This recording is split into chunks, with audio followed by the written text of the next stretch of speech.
seu microfone não está funcionando. Você aperta o microfone para ver se... Pronto. Ótimo. Tudo bem? Tudo bem? Boa tarde. Boa tarde, Tiago. Oi, Virgínia. Tudo bom? Tudo bem? Boa tarde, Adalto. Tudo bom? Mariana. Tudo bem? Sim, estou te ouvindo. Olá, Mariana. Bem-vinda também.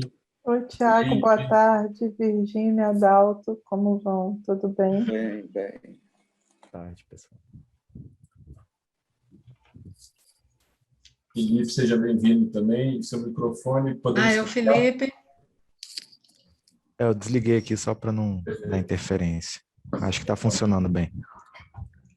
Tá bom. Nós estamos aqui com transmissão simultânea no YouTube. Eu estou acompanhando aqui a contagem. Sim, nós já estamos ao vivo, perfeito. Uhum. Então, nós estamos aqui com transmissão simultânea no YouTube. Pronto.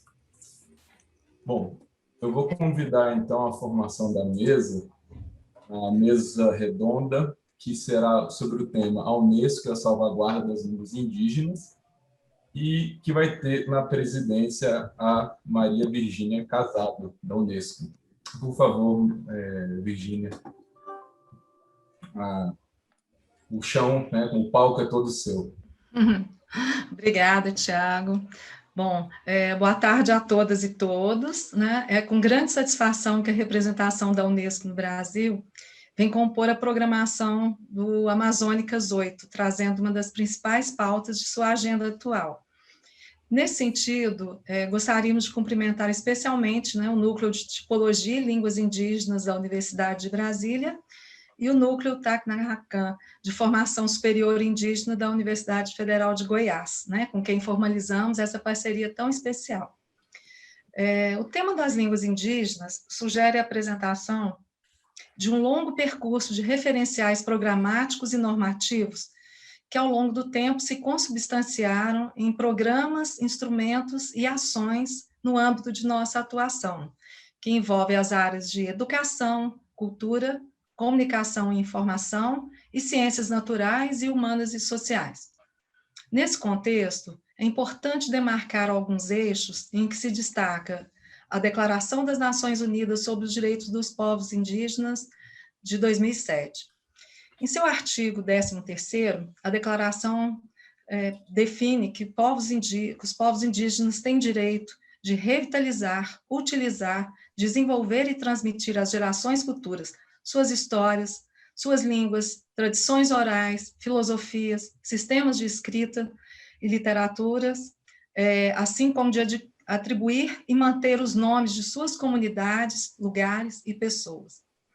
Em 2017, a Unesco publicou o documento Política Geral da Unesco de Cooperação com os Povos Indígenas, que é um documento específico para referenciar a atuação da Unesco, né? É de caráter intersetorial, e ele foi traduzido recentemente para o português e se encontra em nosso site, né? Essa tradução para o português se encontra em nosso site. Bom, não poderíamos também deixar de citar a importância de outros instrumentos normativos, como a Declaração da Diversidade Cultural e a Convenção para a Salvaguarda do Patrimônio Imaterial, que, inclusive, referenciaram a atuação da Unesco no Brasil no processo de implementação e fortalecimento de políticas públicas voltadas à diversidade linguística.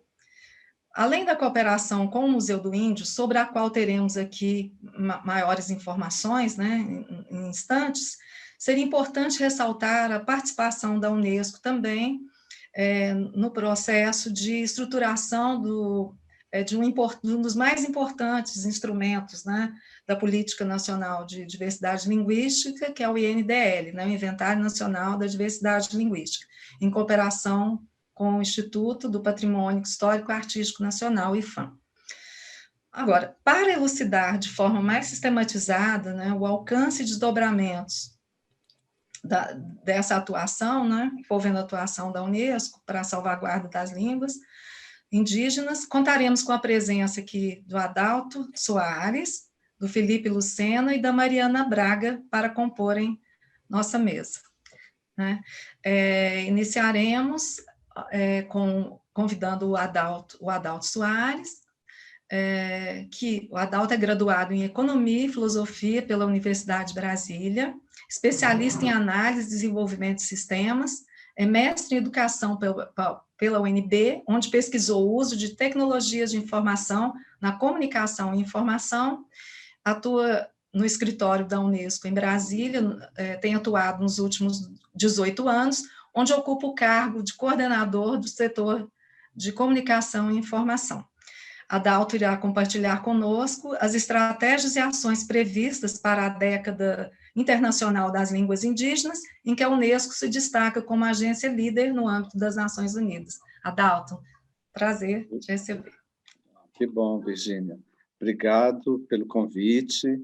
Para nós, realmente, é um momento muito importante esse que nós estamos vivendo, desse trabalho que a Unesco está organizando para a estruturação da década das línguas indígenas.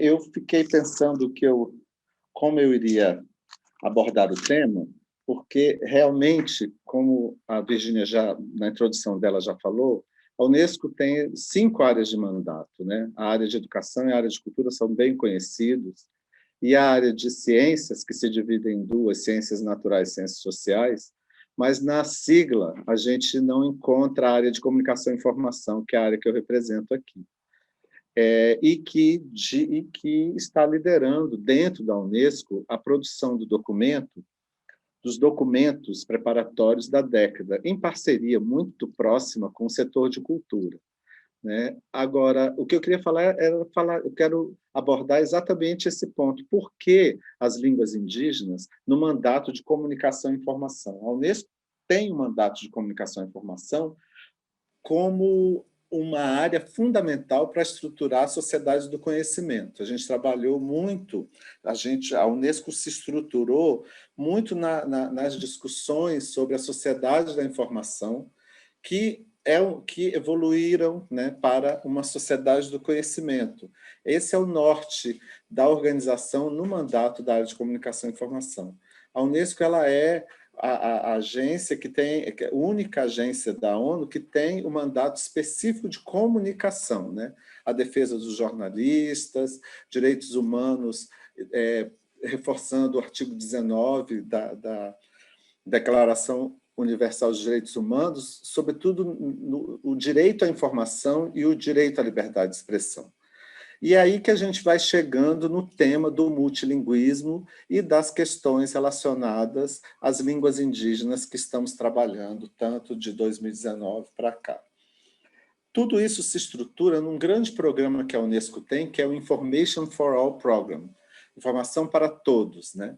Programa Informação para Todos. A Unesco estruturou esse programa em 2001 e de lá para cá tem atuado no mundo, estruturando comitês para que trabalhem o tema da informação para todos, que traz no seu bojo uma preocupação enorme com a internet e o acesso da população do mundo a ela, a internet. Para nós, existe um flagelo, praticamente, algo que nós não queremos que aconteça, é que a internet seja um divisor da população no mundo, daqueles que terão acesso com aqueles que não terão acesso. Esse é o grande risco que a sociedade do mundo enfrenta com as novas tecnologias. Longe da Unesco ter uma atitude negacionista ou de oposição à internet. Muito pelo contrário. A Unesco ela tem uma visão uma visão muito... ela também reforça a necessidade do uso das novas tecnologias, mas ela pensa de uma forma ética, de uma forma equilibrada. A Unesco, pela sua Conferência Geral, com aproximadamente 195 países, não tem como nós não vermos os riscos associados ao uso das novas tecnologias num mundo tão diverso como o que a gente tem, né? Com a quantidade de países e com uma estratificação social tão acentuada. Então, a questão para nós é que o acesso à informação ele tem que ser universal. E para ser universal, ele tem que ser multilingüe. Ele tem a informação, as informações que nós temos na internet tem que ser para todos. A informação ela tem que ser para o desenvolvimento, a informação tem que existir uma coisa que a gente chama de alfabetização informacional, que é algo que a gente divide muito com o setor de educação, ou seja, as pessoas têm que saber utilizar a internet, elas têm que saber consultar na internet, elas têm que saber utilizar a internet para mudar suas vidas, né? Essa internet ela tem que ter a possibilidade de preservar os legados de suportes passados. Que legados são esses? Todos que não são digitais. O legado do papel, da película, do filme, dos arquivos de áudio, toda a preservação documental e audiovisual, inclusive. Então, para nós é fundamental que haja a preservação dos suportes que existiram previamente, existiram antes do digital. Então, o Unesco se preocupa muito com isso. Outro tema é a acessibilidade para as pessoas que têm, as pessoas com deficiência, elas precisam também ter acesso à informação. E que essa informação seja ética, que a gente não pode permitir que na internet haja extremismo, que a internet seja utilizada para a paz e não para a guerra, né? Isso é um lema para a Unesco, né? E dentro do IFAP nós temos um capítulo específico que é o do multilinguismo, porque a Unesco acredita que a diversidade linguística, ela acredita na diversidade linguística e no multilinguismo na internet. Existe uma recomendação, a Unesco produziu uma recomendação específica sobre isso, aprovada por todos os Estados-membros, que é a recomendação sobre a promoção e o uso do multilinguismo e o acesso universal ao ciberespaço. E nós acreditamos que a internet tem que conter todas as línguas maternas. Ou seja, nós sabemos que na internet, não está presente na internet a maioria das línguas do mundo. Então, essa é a questão. Essa introdução toda é para dizer, essa é a razão para uma década de línguas indígenas. E por que as línguas indígenas? Porque são as línguas que estão em risco. São as línguas que foram catalogadas pela inteligência do mundo, das academias, do ensino superior, da pesquisa de todas as universidades do mundo, sobretudo aqueles do campo da linguística, e que o estudo dessas instituições todas, junto com uma iniciativa da Unesco, que é o Atlas das Línguas em Perigo, mostra que as línguas indígenas são as que primeiramente desaparecerão se nada for feito. E, principalmente, se elas não estiverem presentes no ciberespaço. Essa é a razão pela qual estamos trabalhando com a década das línguas indígenas. E que estamos, exatamente, um informe rápido, estamos trabalhando num plano de ação global. Fizemos, a semana retrasada, algumas pessoas que estão aqui presentes viram, né, uma consulta. Junto com isso, fizemos uma pesquisa, né, junto aos principais stakeholders, as partes interessadas. Encontros estão sendo realizados nos continentes, uma plataforma para a década está sendo desenvolvida e estamos conseguindo, né, articular uma rede no Brasil para dar suporte a essa década. Por quê? Porque o Brasil tem 190 línguas em perigo. O Brasil fica em terceiro lugar no mundo em quantidade de línguas em perigo. Só perde para a Índia e para os Estados Unidos. E dessas 190 línguas em perigo, a grande maioria, mais de 180, são indígenas. Essa é a razão pela qual a gente tem trabalhado no sentido de desenvolver a consciência dos governantes, dos Estados-membros da Unesco, da importância do multilinguismo. Para nós, se você fala com uma pessoa numa língua que o cidadão conhece, você acessa a mente dele, ele entende o que você fala. Mas se você falar com uma pessoa na língua materna dele, ele vai entender o que você fala e você vai tocar o coração dele. Essas palavras são de Nelson Mandela, e é esse esse é o ideário que a gente busca. Eu quero agradecer o convite e estou às ordens para maiores esclarecimentos. Muito obrigado. Adalto, nós que agradecemos, né? Eu acho que essa abordagem, esse preâmbulo aí foi interessantíssimo, né? Sobre a inserção mais macro desse tema, né? Desse contexto. E eu gostaria de acrescentar, né, um comentário que eu ouvi da professora Bruna, alguns minutos atrás, dizendo que está com muita expectativa em relação à efetividade, né? Assim, que é um período, assim, um horizonte em que está se percebendo uma efetividade. Não foi, Bruna? Foi porque, por a minha pequena experiência, hein,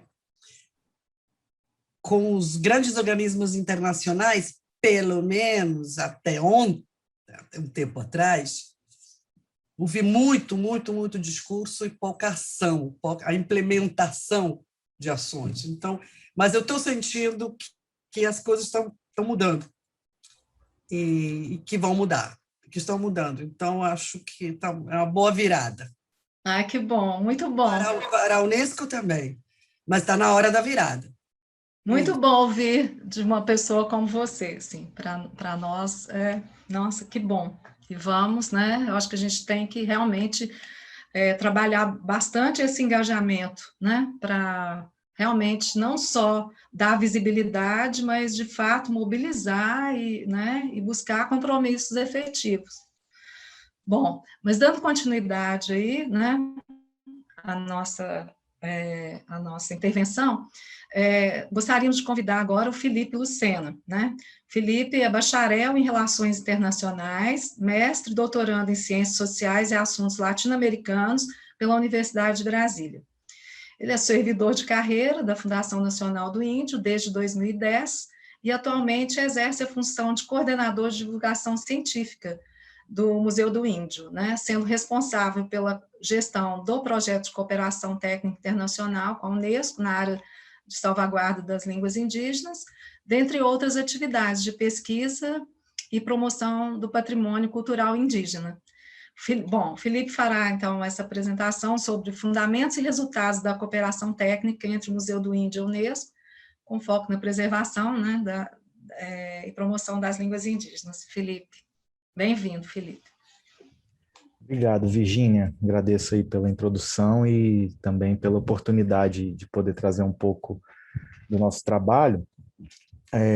Dialogando um pouco, né, com isso que o Adalto colocou, considerando a complexidade, né, de todas as atividades que envolvem aí a preservação do patrimônio linguístico, né, o Museu do Índio tem realizado já há mais de 10 anos uma ação no sentido de agregar vários atores e, né, instituições e contribuir aí dentro desse grande esforço, né, que se consolida, né, se pretende consolidar agora com essa década internacional.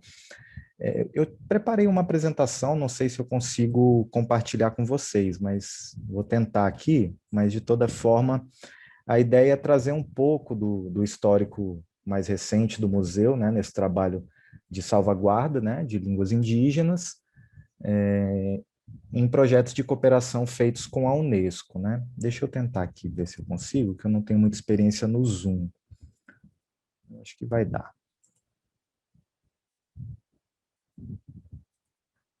Apareceu aí para vocês? Apareceu. Sim. Aí, ótimo. Beleza. Então, assim, basicamente, é uma apresentação curta, tá? São 8 slides, mas é mais para me orientar, assim, e também com algumas informações para ampliar aí o conhecimento, para quem não tem muito contato, né? Eu vi que tem várias pessoas aí que a gente já se conhece, de trabalhar junto no projeto, em outros contextos, né? Então, acho que vai ser interessante, assim, colocar isso de forma sistematizada também para quem já conhece.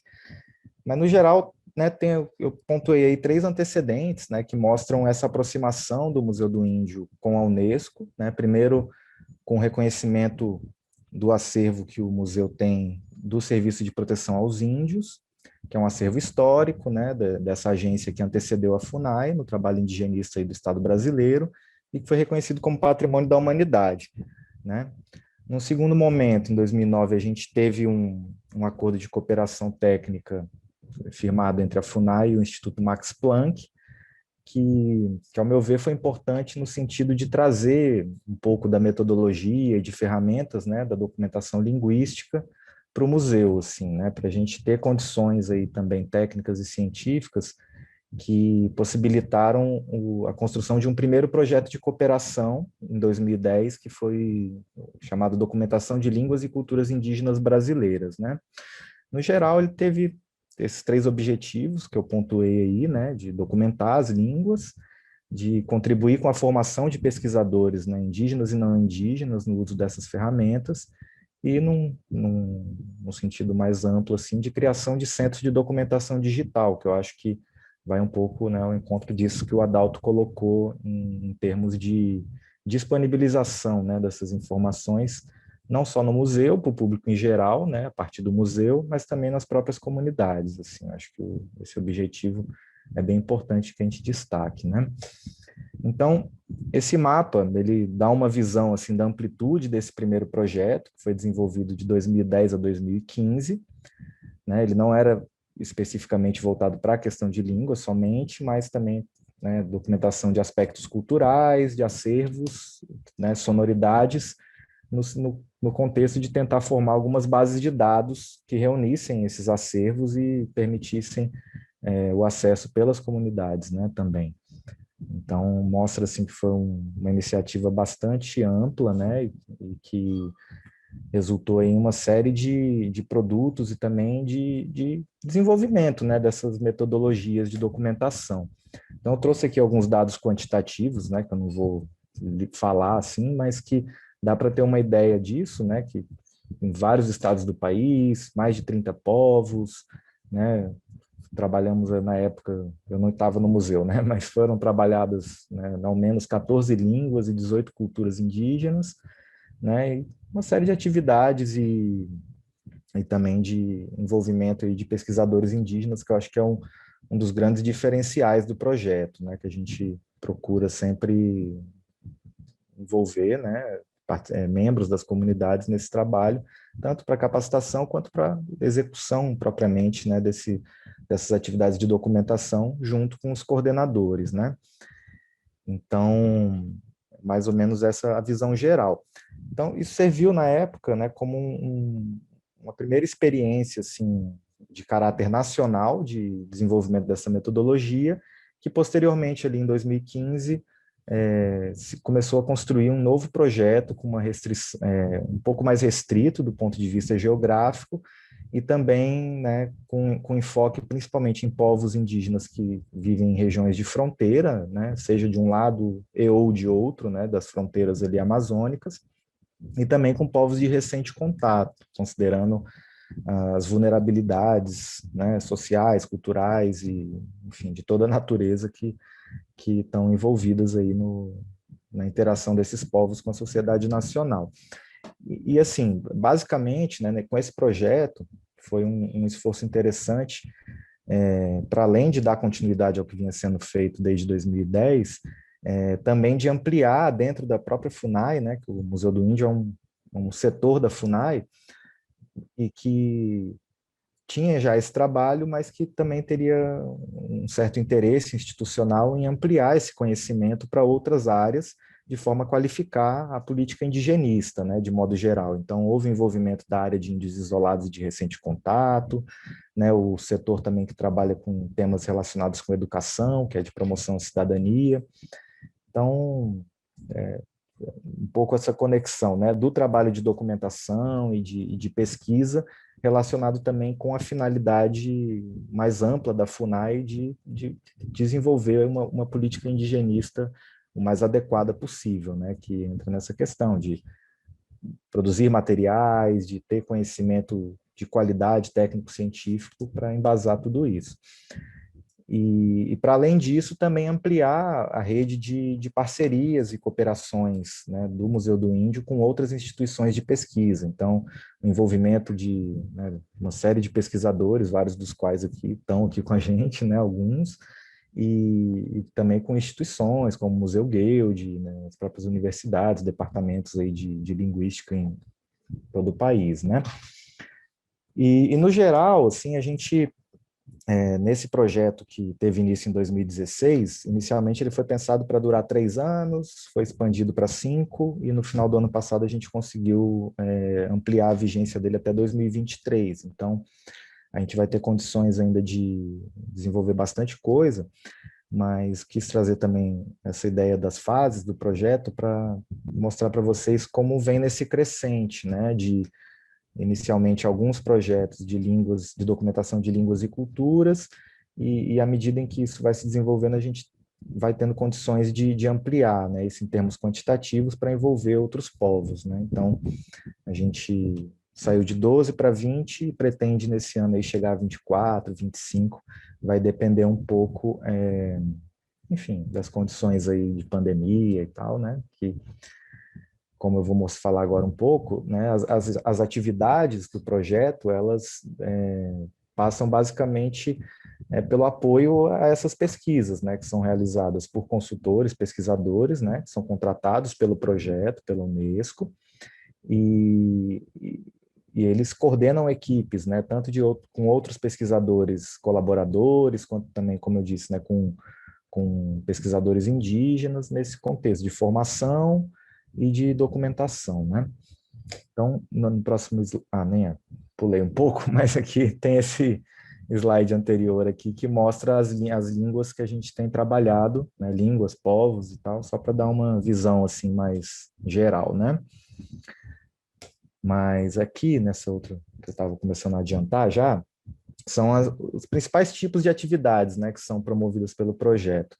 E antes assim de falar um pouco sobre cada um, é interessante destacar a importância que esse tipo de projeto, no caso de cooperação técnica com um organismo internacional, ele traz como uma ferramenta para o Estado, né? O museu, como um órgão do governo, né, assim, da administração pública, tem uma série de limitações em termos de o que pode apoiar, o que não pode, né, o que pode comprar, gastar, como utilizar recursos e apoiar certas iniciativas. Então, o projeto de cooperação ele tem essa grande relevância no sentido de viabilizar uma série de atividades, né, relacionadas com a própria função do museu, que é preservar a cultura dos povos indígenas, né, de forma bem geral, que aí estaria incluído também, claro, as línguas, né.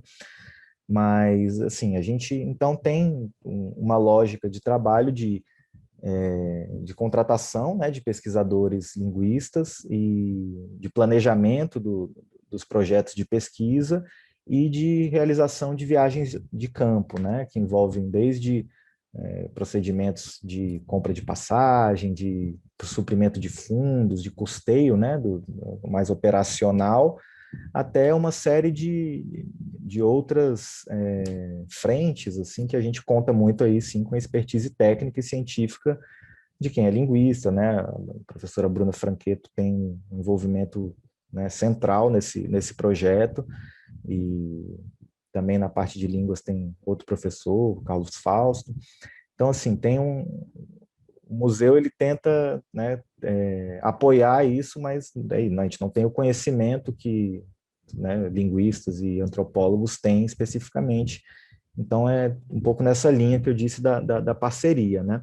E um ponto importante dentro disso, né, para além disso que eu falei dessa rede de cooperações e tudo mais, é o próprio envolvimento das comunidades, né, que passa desde a uma construção conjunta com eles do que vai ser documentado, como vai ser dado o acesso a esse material, né, que eu coloquei como a anuência, mas é muito mais do que isso, né? Uma coisa feita de uma maneira muito colaborativa e tudo, e que envolve também essa questão da própria formação de pesquisadores indígenas, né? Então, só para dar uma ideia, de 2019 para cá, a gente apoiou 12 viagens de campo, né, desses pesquisadores, e dentro dessas viagens foram feitas mais de 50 atividades, oficinas, reuniões, encontros, né, enfim, tudo isso. Além de atividades que a gente, né, vinha promovendo também no próprio Museu do Índio, ou apoiando, né, aí eu listei algumas aí também, só para dar uma noção. Em 2017 teve algumas mais relacionadas com coisas específicas, né, da documentação linguística. Em 2018, alguns debates relacionados com a gestão de acervos digitais. E em 2019, uma participação aí no apoio da realização do seminário Viva Língua Viva, né, que foi feito pela Abralim, vários também aqui também participaram à época, imagino. E que é isso, né, a gente vai contribuindo e colaborando dentro dessa rede de pesquisa, né, e construção do conhecimento linguístico. E, por fim, já concluindo, assim, eu trouxe aqui um pouco, né, as informações sobre a plataforma que a gente tem desenvolvido de dicionários multimídia, né, que se baseia principalmente em todo o trabalho de pesquisa que, né, vem sendo realizado aí pelos pesquisadores, pelas equipes dos subprojetos, e que tem sido, né, construído aí junto também com o Helder Perry, né, que alguns de vocês devem conhecer, como nosso consultor, e a colaboração de todos os outros pesquisadores, né, do Prodoclin. E, na verdade, é um produto que tem essa grande importância de dar visibilidade, de reunir esse material, né, de léxicos, de registros audiovisuais, e, enfim, para as comunidades, né, principalmente indígenas que participam, mas também para o público em geral. Então, a gente lançou recentemente algumas primeiras versões, né, do dicionário para celular e tablet, e a ideia é, nos próximos meses, aí, lançar a plataforma web mesmo, que vão ser agregadas algumas funcionalidades, mas com foco aí também na colaboração, né, a construção colaborativa desses léxicos e desse material. Então, é um pouco isso que eu queria trazer, assim, né? Não sei se ficou um pouco desconexo, mas, de toda forma, eu fico à disposição aí para dúvidas e, né, meu e-mail está aí, a gente pode dialogar mais sobre isso e, mais uma vez, agradecer a oportunidade e é isso, gente. Obrigado. Felipe, nós é que agradecemos, né? E como você disse, eu acho interessante reforçar, né, que essa cooperação com o Museu do Índio, ela se estende há mais de 10 anos, né, e ela é conduzida de forma a assegurar que, para além da produção de insumos e conteúdos para abastecer plataformas, para publicações, né, há um processo, né, que você também mencionou, de formação de pesquisadores, de mobilização, né, de jovens indígenas e demais atores, além de outras instâncias e instituições, né. É interessante também, conforme você também mencionou, que na governança, né, há um comitê científico, né, com nomes assim bastante representativos, que interagem, né, horizontalmente aí, junto a consultores que são contratados, né? Obrigada mais uma vez, né? E a gente gostaria agora de convidar a Mariana Braga, né, para a próxima intervenção. A Mariana é psicóloga e mestre em educação. Ela atua há mais de 25 anos na área de psicologia, políticas sociais e de educação, especialmente em temas como os direitos sexuais e reprodutivos, prevenção às IST/AIDS, violência nas escolas, equidade e violência de gênero, educação inclusiva e interculturalidade em contexto de educação e saúde indígena. Ela hoje é oficial de programas do setor de educação da Unesco no Brasil, né, e ela vai apresentar resultados de trabalhos desenvolvidos com comunidades indígenas, né, por meio do diálogo intercultural, com destaque para o papel das línguas desses povos, nesses trabalhos. Bem-vinda, Mariana. Obrigada. Oi, Virgínia, muito obrigada pelo convite e a oportunidade de estar aqui nessa mesa tão rica e pelo desafio de falar depois do Adalto e do Felipe, que brilhantemente me antecederam e fizeram intervenções tão importantes. Quero agradecer e parabenizar a Universidade de Brasília e a Universidade Federal de Goiás pelo desafio de organizar esse evento, sobretudo num contexto de crise sanitária que a gente está vivendo e, sobretudo, com os povos indígenas. É um momento muito importante, gritante, eu diria, e muito importante para a gente falar das salvaguardas de línguas indígenas nesse momento. Então, mais uma vez, muito obrigada pela oportunidade.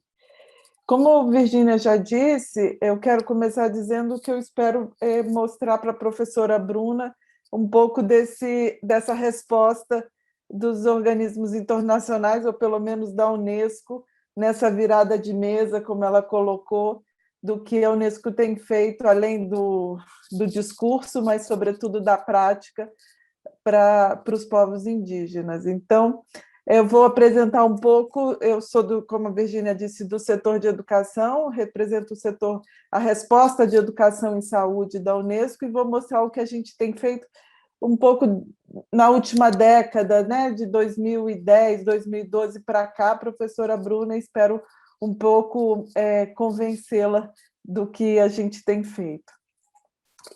Como o Felipe, estamos juntas, hashtag estamos juntas. Como o Felipe, também não tenho muita habilidade aqui com PowerPoint, mas vou... Com PowerPoint não, com o Zoom, e espero que dê certo. Estão vendo minha tela? Sim. Obrigada. Estamos. Já está em modo... Isso.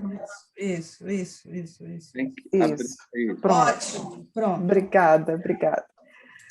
Bom, nós temos trabalhado há alguns anos com a questão da interculturalidade, com o diálogo intercultural com os povos indígenas. Começou na região do Alto Solimões, da Amazônia, na questão da prevenção do HIV, que é a minha área de atuação há muitos anos. Os indígenas, os povos Canamari, cadê o material? Vou mostrar ele para vocês, esse que está aqui comigo. Foram os primeiros que nos pediram materiais para falar sobre prevenção HIV, e nós, então, começamos a produzir com eles, nessa perspectiva do diálogo intercultural, um material em língua indígena produzido por eles para as escolas indígenas daquela região.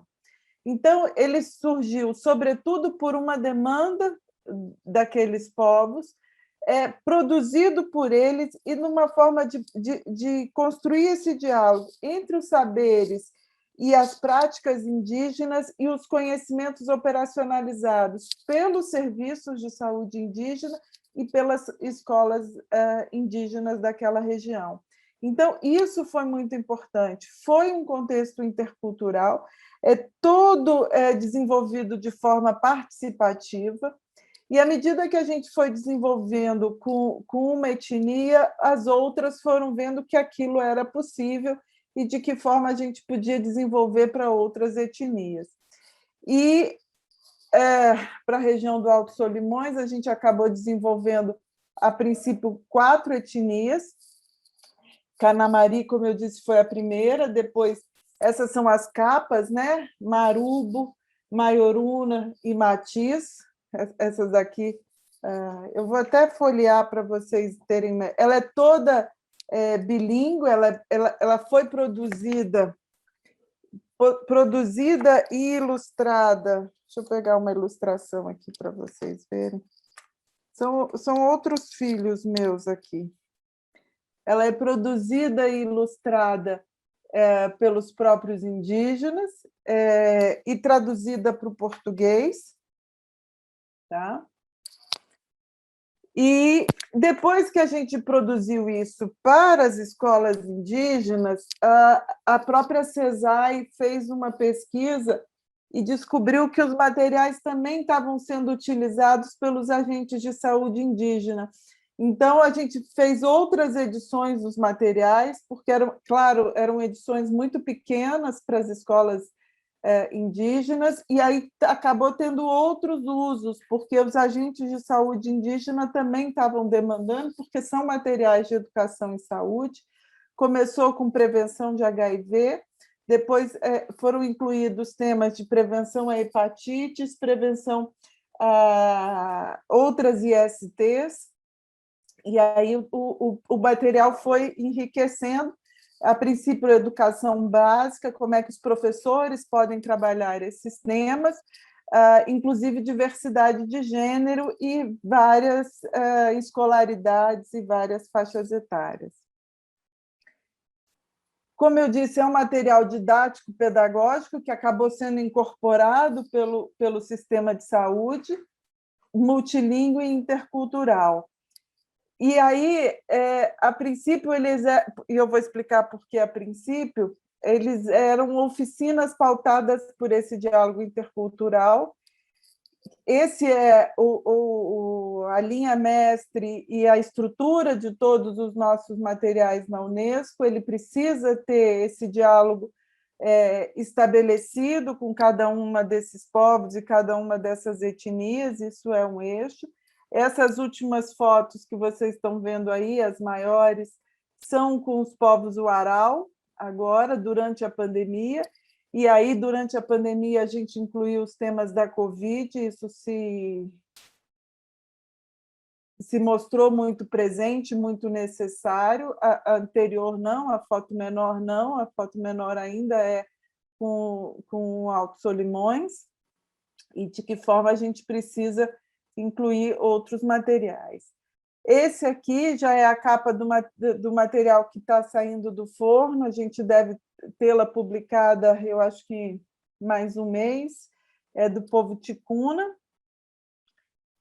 que inclui aí IST, HIV, AIDS, hepatites também, na mesma perspectiva,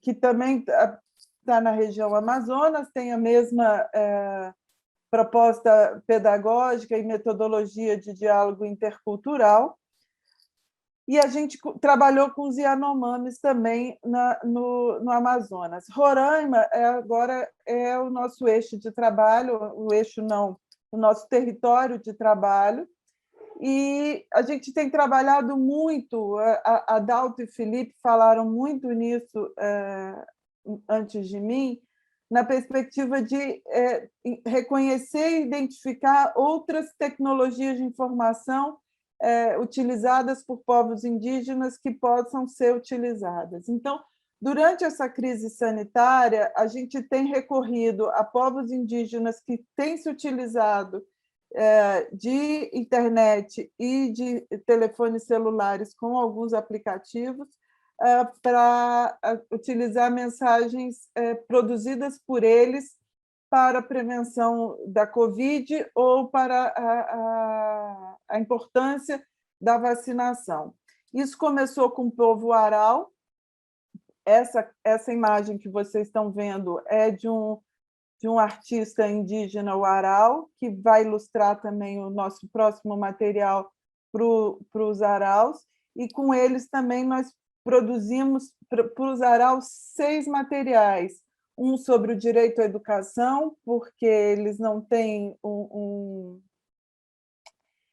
são uma população urbana que não tem definido o seu direito à escola, isso não está claro, então a importância do direito à educação, a prevenção ao HIV, a prevenção à sífilis, prevenção à hepatite e prevenção à Covid. São os vídeos que nós produzimos para eles e que já estão circulando nos materiais, nos telefones deles. A partir disso, nós produzimos vídeos aí de vacinação para os Yanomamis, o Apixã, Macuxi, e aí agora estamos produzindo um material impresso para os Inhepar, que também, como o Felipe falou, da fronteira migratória com a Venezuela, e para os Ingaracós e Taurepãs nós estamos explorando ainda para ver que tipo de material a gente pode trabalhar para esses povos. Se são materiais impressos, são materiais, outros tipos de materiais audiovisuais. Então, a gente está... claro que são materiais que a gente precisa dialogar com eles para saber de que forma mais atende e de que forma atendam e que temas vão atender a cada uma dessas etnias. Então, brevemente, era isso que eu queria. Eu pedi gentilmente ao Tiago para me ajudar para passar 2 desses vídeos. São vídeos muito curtos, de 30 segundos, para o povo Yanomami, para o povo Makuxi, para poder eu mostrar a vocês um pouco do que a gente produziu também. Se você puder me ajudar, Tiago, te agradeço. Estamos prontos e o Denis vai passar agora, começando já. Fascina o book aqui, é um colo e tranquilo. É uma colo malda, é uma que chama uma brime. Foi fascina daqui, é uma aí chari colo, é uma pequena mãe. E fascina o malda, é uma que não malu e cua. Fascina o leuda, é uma que ratão bru e cua. Na cuiara Yanomami é uma que fascina daqui, uma pequena mãe, uma coal e uma chari, uma tiquiamu. Feita aqui, já toti e carro uma na loba, uma bolda, uma brumau, uma mais brumau, fascina uba na kutana na e uma burubia na uma coal birrio.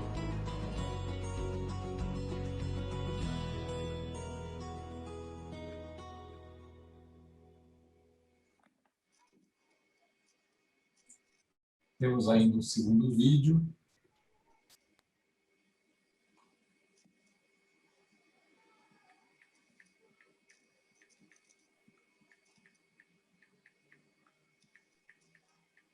Denis já vai passar, viu? Obrigada. Moro veio yambama vacina no bain com pranda pijo no mai coronavírus tá mani mulher pemongo da vubu mam tá cachuru taru o comunidade lá na pemongo da você ama yambama o com competência em campo na escola tá pemongo você ama mordeni vacina no bain com morobai álcool gel máscara sabão ganhando corona para veio cachuru.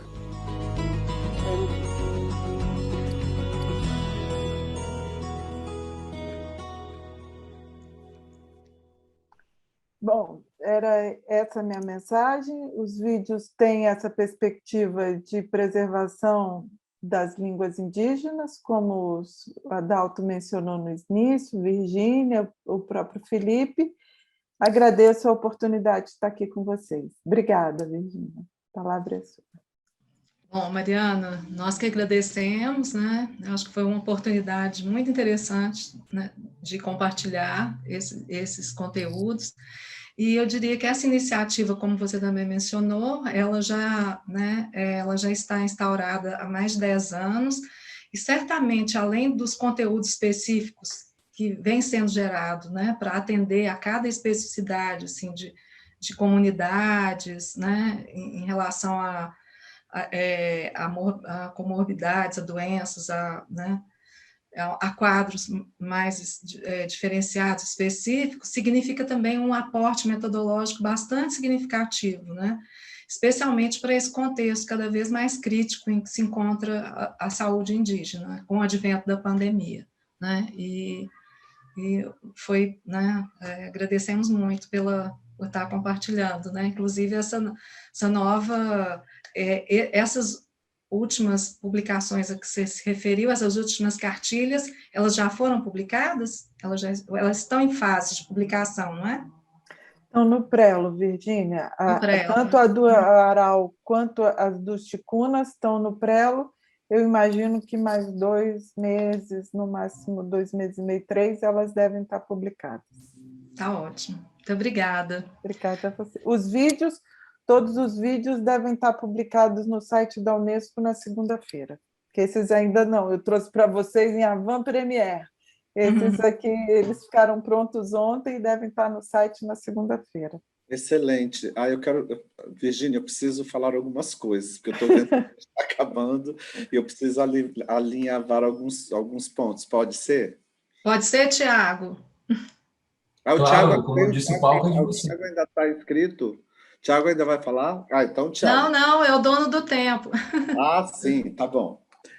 É o seguinte, primeiro eu queria fazer alguns comentários com relação à fala do Felipe, com relação à memória do mundo, e um pouco sobre o projeto do Museu do Índio, que ele é um projeto muito na linha do que a gente está começando a desenhar com o IBICT, que é o Comitê do IFAP no Brasil.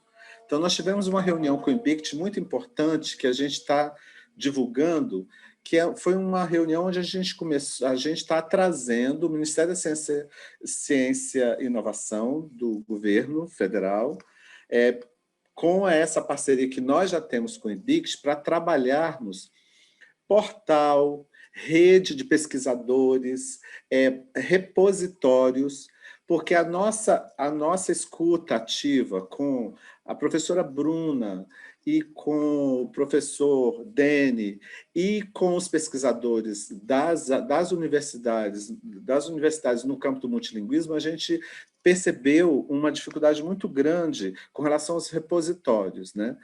No nosso site das Línguas em Perigo, que, por sinal, eu tenho que... sei que ela está...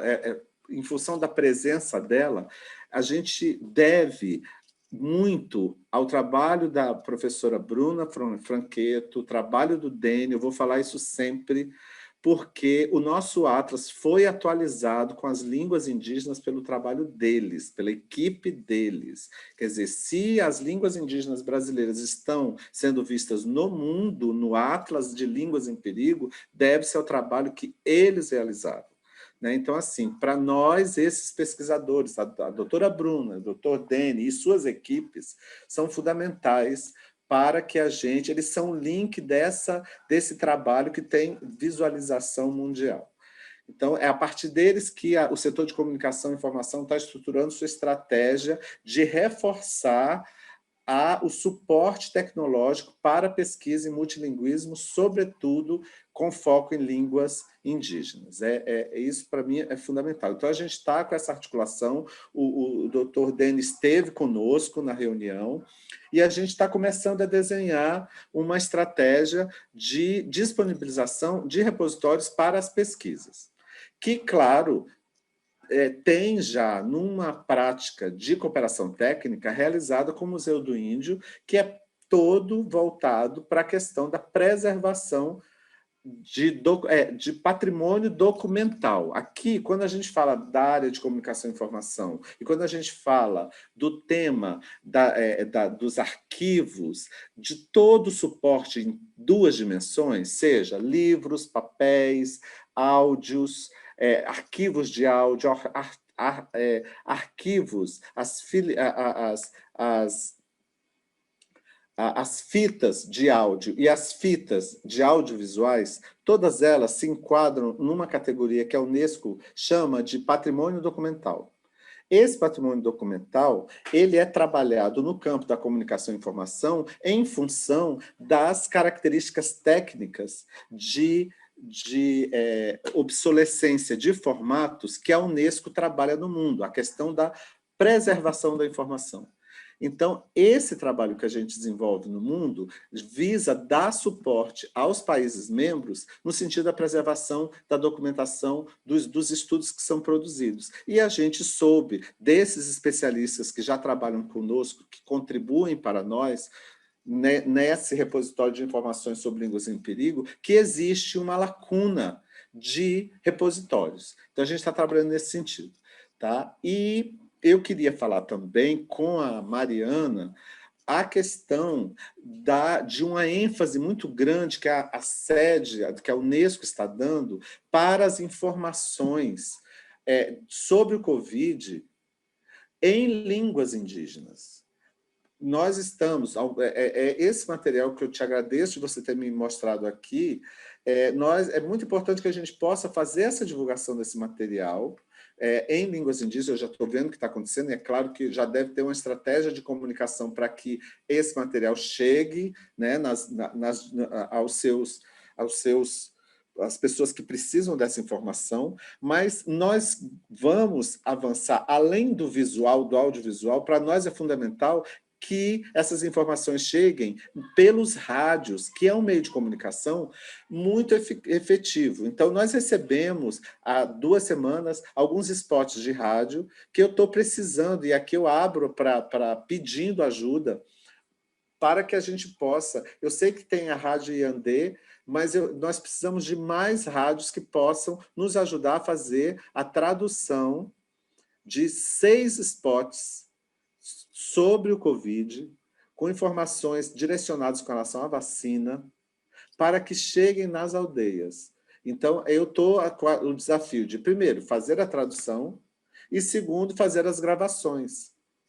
Entendeu? Então, são essa e fazer essa rede. Quer dizer, para nós, eu percebo que, além de buscar uma rede de pesquisadores, que a gente já identificou, a gente precisa agora de uma rede de comunicadores que falem as línguas indígenas. Sem isso, a gente não vai conseguir avançar em tudo que a gente vai ter que desenvolver e entregar para o Brasil a partir de 2022.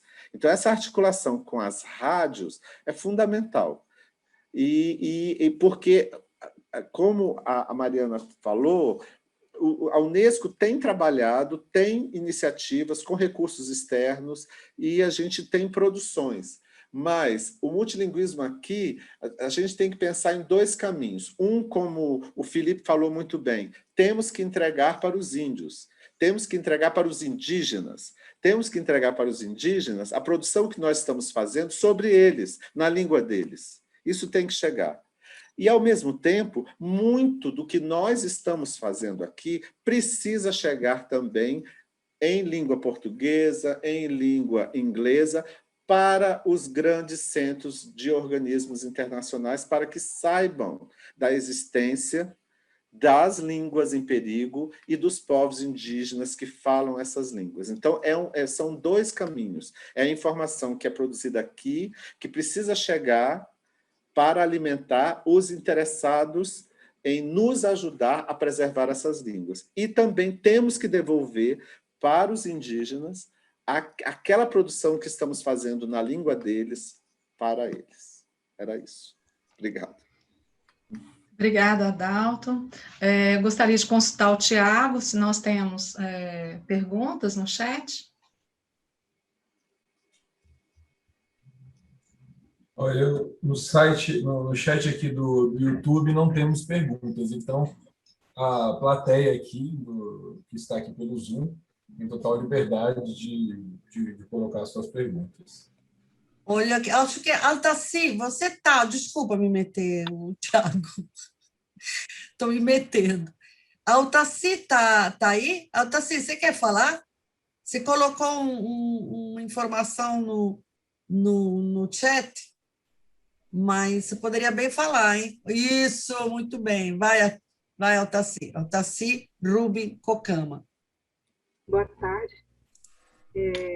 Então, aqui eu represento o GT Mundial da América Latina, o GT Mundial dos Povos Indígenas da América Latina e Caribe na Unesco, né? O GT Mundial.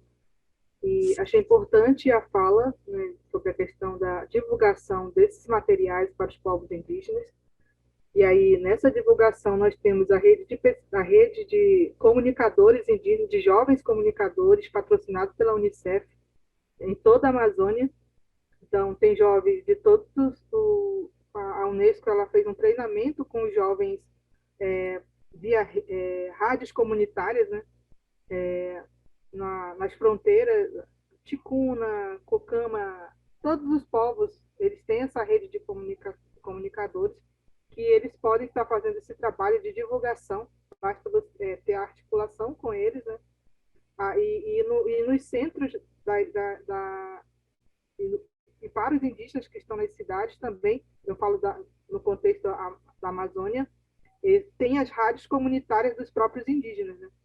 Então, é uma rede que pode-se fazer uma articulação para a divulgação desse material, né, sobre a Covid, que mesmo a gente já tendo muitas perdas, é de suma importância que todos possam continuar tendo as informações dos cuidados e até mesmo porque esse material vai ser não somente para agora, mas para sempre, né? Porque é uma pandemia, né? Então a gente não sabe como vai ficar para frente, né? Então é uma linha de acesso, né? À base, realmente quem está lá dentro da Amazônia. Altaci, eu queria te fazer uma pergunta, desculpa, estou já entrando, mas você acha que com essa rede, eu mandando esses spots, são textos curtinhos, são 6 apenas. Em português, nas rádios, eles podem fazer essa tradução e fazer a comunicação com os indígenas, nas rádios comunitárias? Sim, se você falar porque cada rádio, em cada município tem esses jovens comunicadores e tem o representante, né, desses jovens, se conectar com eles, como eles são falantes das línguas. Ai, nossa, para mim seria maravilhoso poder ter Adalto, a gente tem contato com eles, eu tenho contato com jovens comunicadores.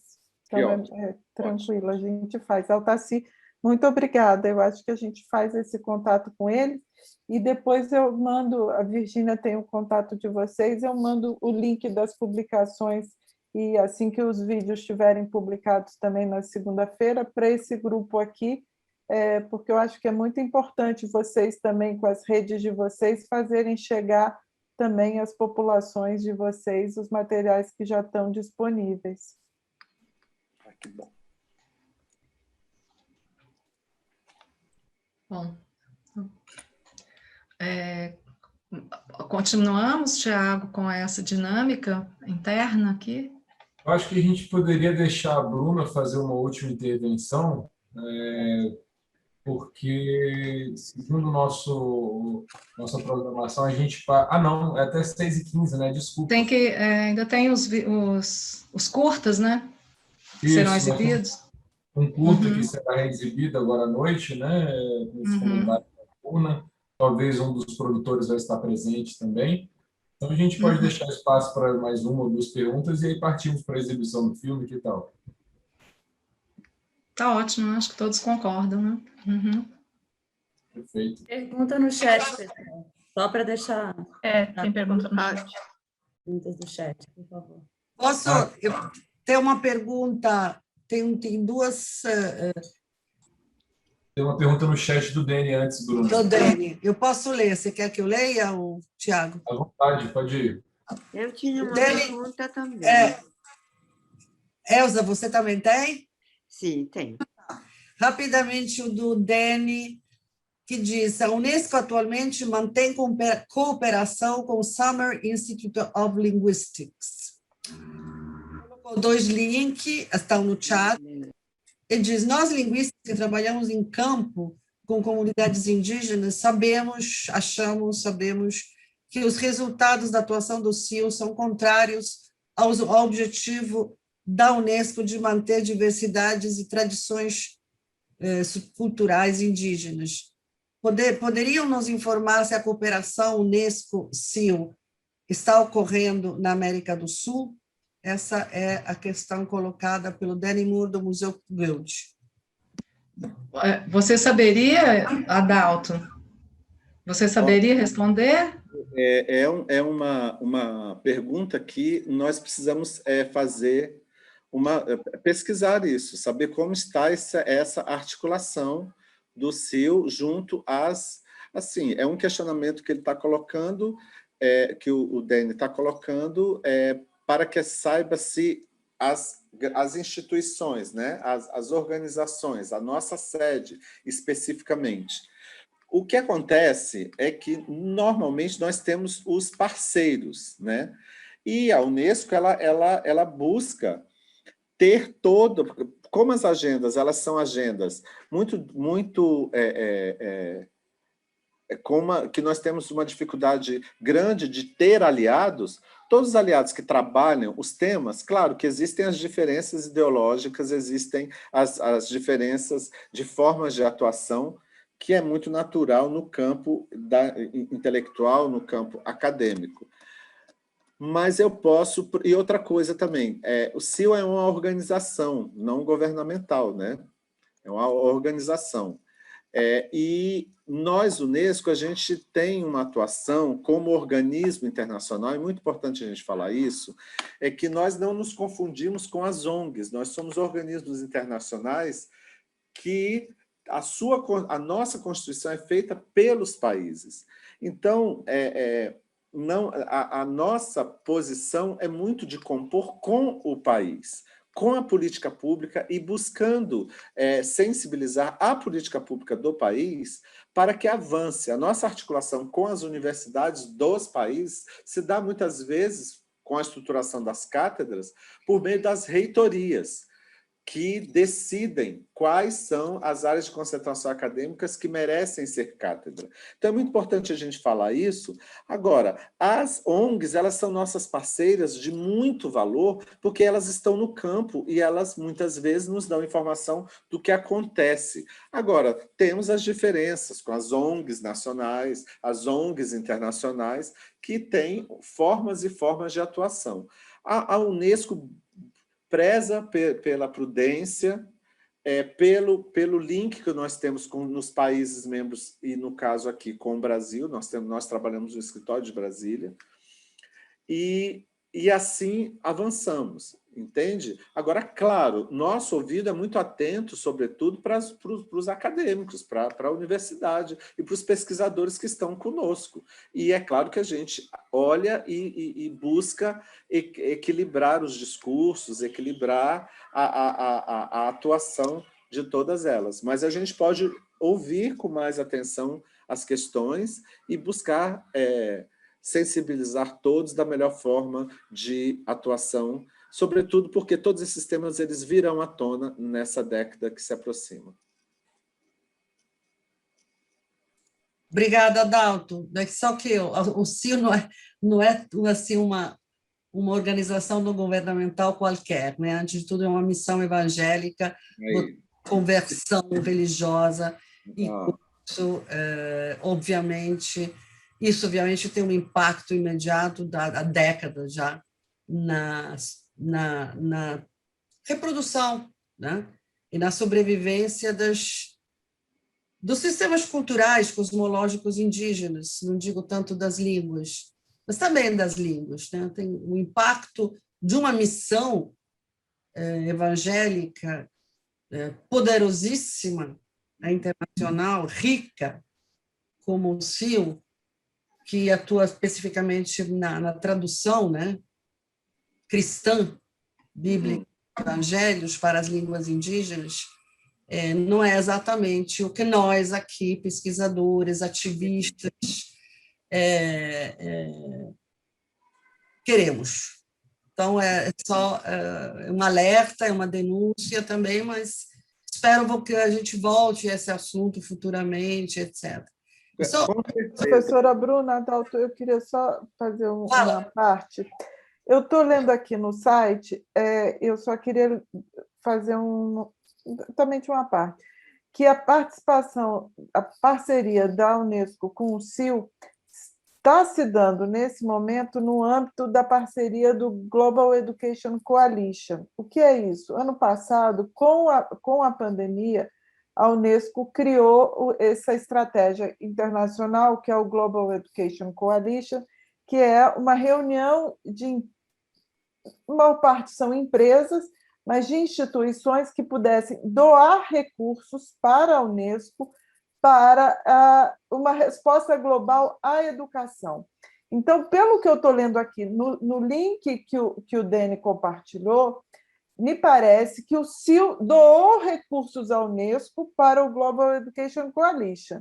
E aí, outras empresas, como a Microsoft, como o Google, outras empresas internacionais fizeram a mesma coisa, onde o recurso é doado à Unesco para, dentro da estratégia global da Unesco de prevenção à Covid, de combate à pandemia, a Unesco tem uma missão a cumprir. Então, me parece, é isso que está escrito aqui no site. Como disse o Adalto, nós vamos investigar, porque não tem nada com população indígena neste caso. Mas eu acho que vale o alerta que vocês estão chamando a atenção. Nesse caso, é só com o Global Education Coalition. Perfeito. Então, vamos manter essa questão viva. Exatamente. Outra coisa super rápido, que agora estou vendo, a questão, a parceria com o IBICT, parece a todos, eu acho que ninguém discorda, super importante, né? Pelo que o interesse com relação exatamente ao tratamento, sei lá o que, eu não sou técnica, dos repositórios, dos acervos digitais, etc. Então, espero que futuramente possa ser feita talvez uma reunião, uma conversa mais específica sobre isso com o IBICT, Unesco e os que estiveram interessados em levar adiante, certamente o Museu do Índio, certamente o Museu Geude. Então, porque é uma coisa que estamos ligados e queremos aprofundar. Eu queria só complementar a sua fala, Bruna, que nós já começamos isso em função daquela primeira reunião que a gente teve contigo e com o Deni, que ele fez essa solicitação, e nós estamos agora precisando ampliar, justamente tentar buscar o que já foi feito no Museu do Índio, porque a gente sabe que houve soluções, decisões, pesquisas sobre tipo de repositório, formas de arquivo. Eu sinto que as decisões que foram tomadas no Museu do Índio são bem interessantes, em termos de soluções tecnológicas para a documentação das línguas. Entende? Então, assim, a gente sabe que tem um conhecimento acumulado nas instituições e que a gente precisa fazer uma democratização de tudo isso, entendeu? Compartilhamento de tudo isso, de modo a poder atender a necessidade que é urgente por conta da década. Mas o que a gente sabe e que eu tenho percebido no meu trabalho na área de informação é que aqui a gente está falando de um aspecto relacionado aos linguistas, aos pesquisadores das línguas, mas e que tem aí uma articulação muito próxima com diversidade cultural, porque a gente está falando de povos indígenas.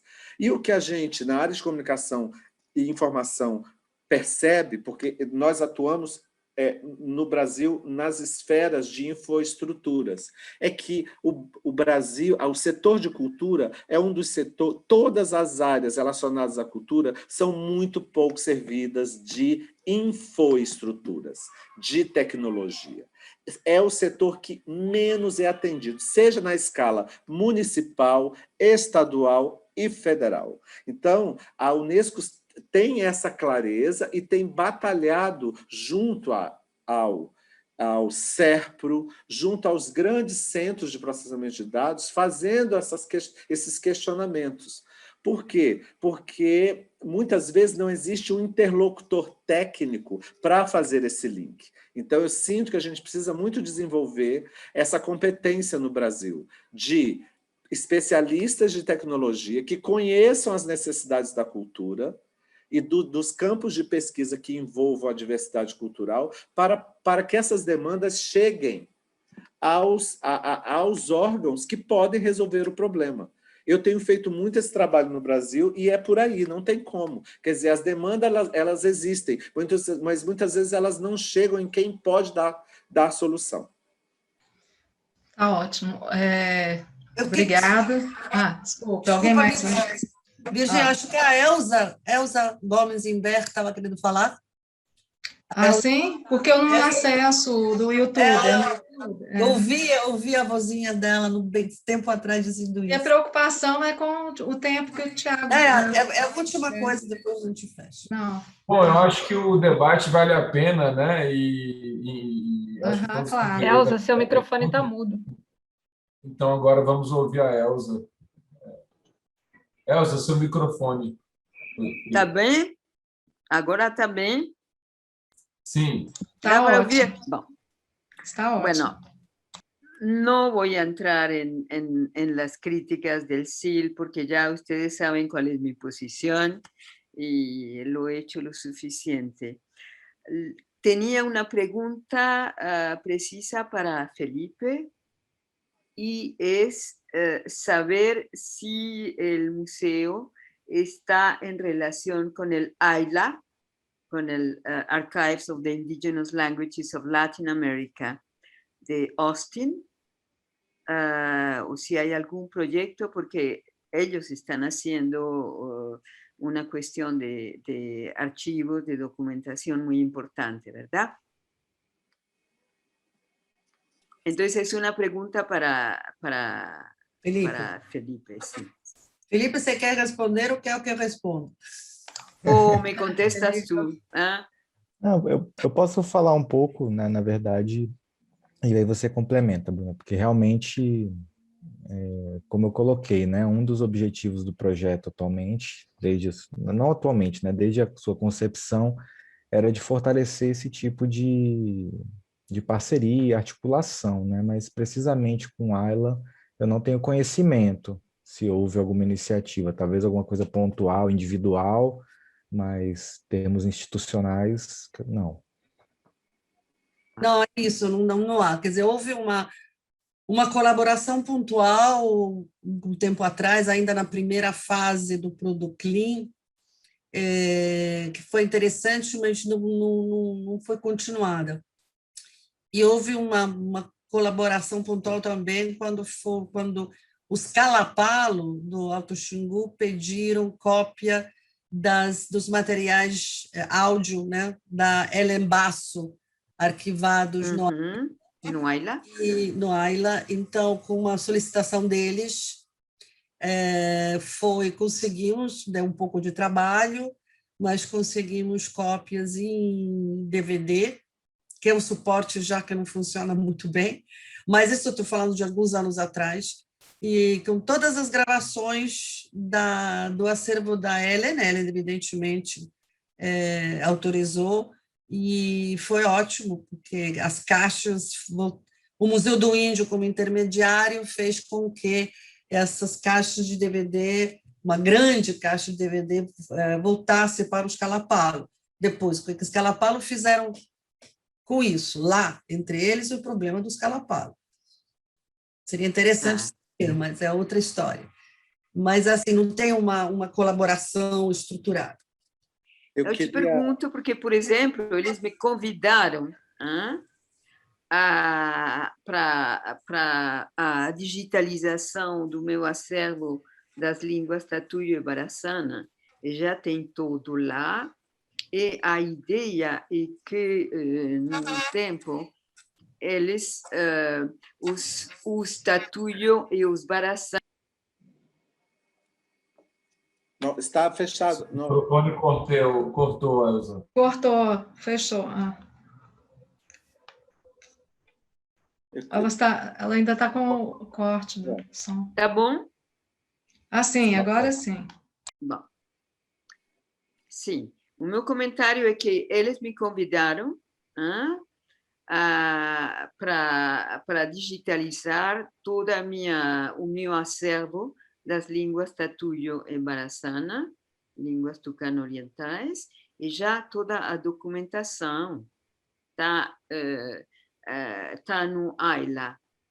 A ideia é que os Tatuio e os Baraçana vão ter acesso a essa documentação diretamente e vão poder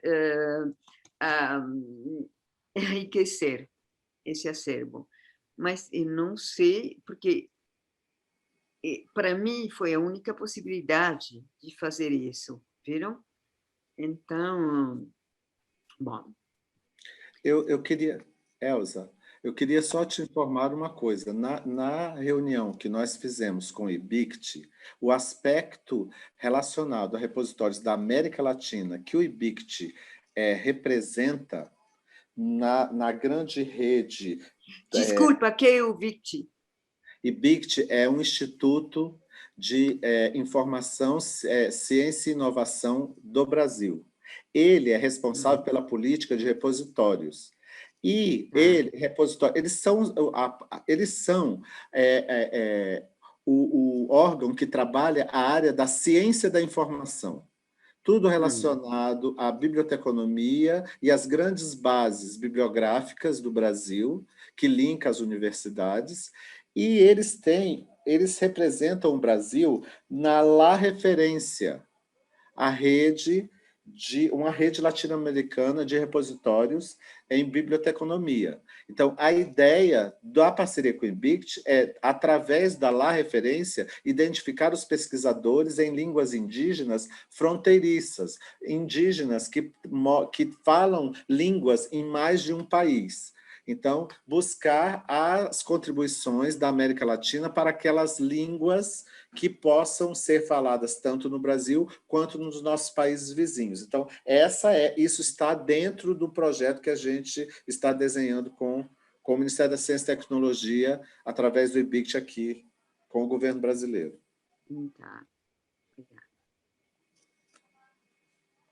É interessante porque o Jorge Labrada está lembrando que, por exemplo, o Arutani, né, Tiago, está sendo depositado o acervo Arutani, que é um dos projetos Prodoclin, né, está sendo depositado tanto no AILA como no Museu do Índio, o que é importante também, a idade de você ter diferentes lugares, né? Quer dizer, nos Estados Unidos, Brasil, onde a língua é falada, localmente. Então, são toda uma série de questões que que estão assim, na ponta da língua e que vamos ter que tratar. É bom colocar elas agora, né, bem às vésperas da década. Isso é bem interessante. Dá para ver? Sim. O AILA é uma instituição super séria, super... Eu acho que sim. Não, com certeza absoluta. A Pat diz aqui no chat que é da Austin, né?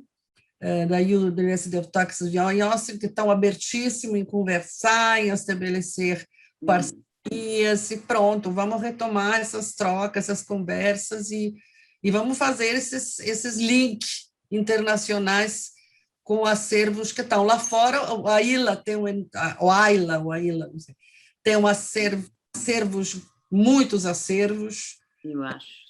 Muitos. Tem um repositório extremamente vasto e rico. É fundamental a gente fazer parceria com a AILA. É isso. Porque, por exemplo, no caso do Tatuio e Baraçana, essas línguas são faladas na fronteira com o Brasil, mas não no Brasil. Então, no meu caso, dava para um acervo na Colômbia, mas não tem nada sério. Então, a opção, na França não tem também nada, a opção foi o AILA. Tá certo. É isso aí. Bom, pessoal, eu sugiro que a gente tente seguir a programação. Foi excelente essa mesa da Unesco, do meu ponto de vista, porque surgiram vários tópicos de demanda, né, e de discussão. Aprendemos aí com o Felipe sobre o projeto bem amplo do Museu do Índio, com o pessoal da Unesco, as cartilhas, né, todo o trabalho de educação foi muito, muito interessante, como é que está conseguindo atingir na ponta e, ao mesmo tempo, o Adalto mostrando um projeto de arquitetura, né, de uma política mais ampla de sistema de informação e comunicação. Foi excelente, eu gostei bastante. Eu acho que é oportuno, então, a gente mostrar para a Unesco e para o pessoal que está nos assistindo no YouTube o vídeo, então, que foi gravado como parte do Simpósio de Artes Verbais. Esse vídeo contou com apoio direto técnico da Unesco, né, para apoiar os cineastas, diretores indígenas que executaram essa obra. E a Bruna, né, acompanhou essa produção e trabalhou em cima com traduções, e tem uma leitura sobre, junto, né, com o Mutuá, que é um dos produtores do vídeo, ela tem uma leitura sobre o sentido, a função social e a composição estética desses cantos. Eu vou deixar para a Bruna, então, seguir com... a gente pode fazer o seguinte, na verdade. A Bruna pode fazer uma introdução. Que tal, Bruna? A gente inverte. Você começaria com uma introdução e a gente apresentaria o vídeo depois. Rapidamente, esse vídeo de 13 minutos foi... Ai, Bruna. Ai. Eu faço simplesmente boa noite, porque boa noite, é eu sei, quase mas... meia-noite para mim, estou morrendo de sono. Vai, tá? querida. Então, boa noite. até amanhã. Tchau, até tchau. amanhã. Tchau, tchau. Tchau, tchau, tchau. Está na França, 5 horas na frente.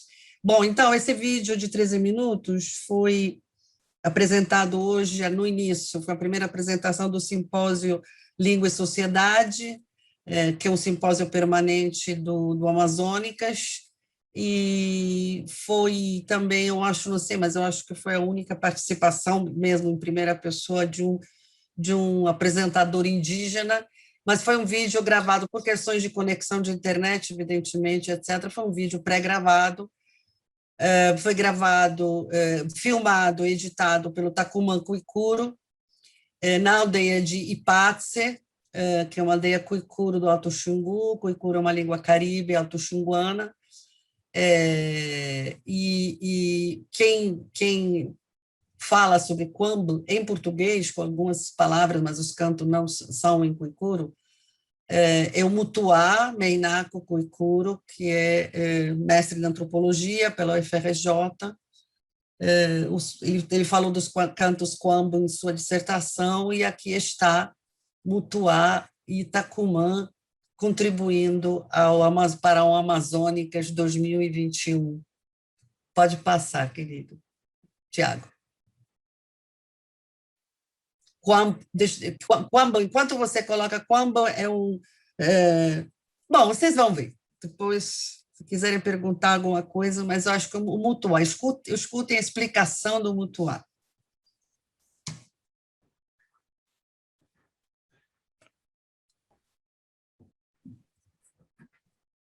Meu nome é Mutuá Meinaco Cuicuro. Eu vou explicar como é que o ritual, festa de Kwambu funciona, né? O que é Kwambu para nós, para nosso povo? Desde muito tempo, no tempo que nossos velhos falam que quando nós éramos ainda Itzeke, um espírito, na época quando nós ainda falávamos com os espíritos, com os animais, com as árvores, com os Itzeke, né? Espírito, desde muito tempo. Nessa época, nosso criador, Quatã, descobriu muita coisa, inventou muita coisa para nosso povo, né? Os rituais, descobriu vários cantos de festa para nosso povo. Uma das festas que ele descobriu, que ele criou, é a festa Kwambu, né? Kwambu. Kwambu, ele foi descoberto através da pescaria. Quando ele foi pescar, ele, em vez de pegar peixe, ele pegou Kwambu. Assim ele viu que podia a Kwambutela, né? Copiar a Kwambu que ele pescou. Ele começou a copiar essa imagem do Kwambu e para ele fazer festa, né? Kwambu, ele é tipo festa de máscara, né? O pessoal faz um vestimento, faz uma confecção de pala de buriti para fazer esse corpo, né? Corpo do espírito do Kwambu, né? Ele canta, Kwambu canta, tem uns cantos do Itzeke, né? Tem uns cantos que se acontecesse festa de Kwambu hoje, eu ia inventar, eu ia criar o meu próprio canto sobre uma situação, né? Situação da aldeia, situação do dia a dia do nosso povo. Eu posso falar da fofoca, eu posso mandar mensagem para meu inimigo, eu posso falar do namoro dos meus primos, né? Eu posso falar das coisas, criar mensagem para as pessoas, né? Posso falar de pessoas de outras aldeias. Quando é Solotela, a gente fala fazer o canto sobre aquela pessoa, sobre aquelas coisas, né? Quando você inventa, você mesmo inventa, conforme seu interesse, a situação que está acontecendo. A diferença entre outros cantos dos rituais, Kuikuro tem 15 tipos de rituais, né? Cada um com seus cantos diferentes. A diferença do canto Coambã com outros rituais, outras festas, né? Tipo festa de Quarupi, festa de Taquara, festa de Rugago, né? O ritual para o espírito de Piqui, né? Aqueles cantos que chama Egi, né? E Koigis, né? Do Reigis, é o canto que nossos antepassados aprenderam com os espíritos, né? Aquele canto foi inventado na época, desde muito tempo. Hoje a gente continua repetindo, né? Repetindo, aprendendo, passando esse conhecimento para a nossa nova geração, né? A gente aprende o mesmo canto que nossos avós, desde muito tempo, aprenderam. Hoje nós cantamos música, o canto de Durra, né? Também é o ritual que veio debaixo da água. Ritual, o canto foi inventado, né? Foi composto desde muito tempo.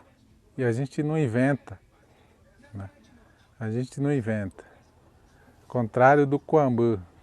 Coambã você inventa agora. Eu posso inventar Coambã agora. Tem muitos cantos fala dos atual situação, né? Tipo, se eu cantasse hoje, se eu quisesse compor o canto de Coambã sobre Bolsonaro, posso fazer canto sobre Bolsonaro. Se eu quisesse cantar sobre a doença que está acontecendo, doença que está tendo no mundo inteiro, eu posso fazer esse canto sobre isso, né? Então, o Coambã serve para você mandar mensagem para o seu inimigo, para seu amigo, para sua namorada, mulher manda para namorado, né? Então, é isso, a diferença que existe canto de Coambã com outros cantos dos rituais, né? Você não inventa, o canto de Durra você não inventa, já foi inventado desde muito tempo, né? Hoje em dia não pode inventar.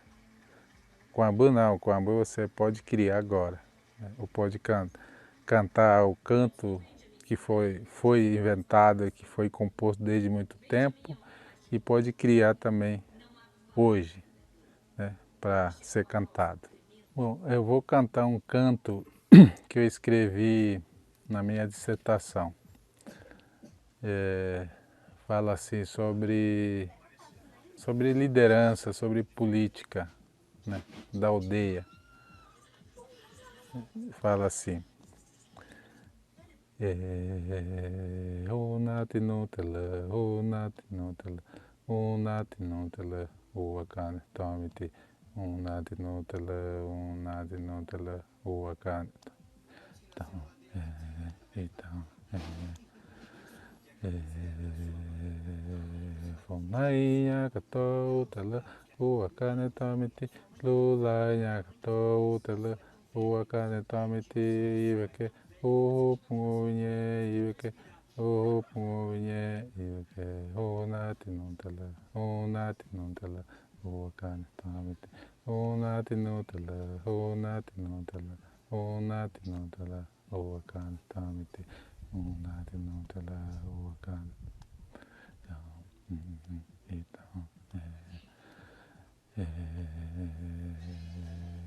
Funaiya katou tala uakane tamiti veke lulaya katou tala uakane tamiti veke onati nutala onati nutala onati nutala onati nutala onati nutala onati nutala onati nutala.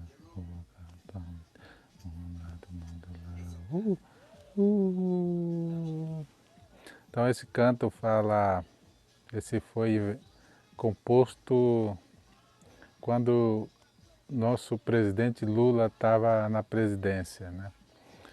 É por isso que esse compositor fez esse canto.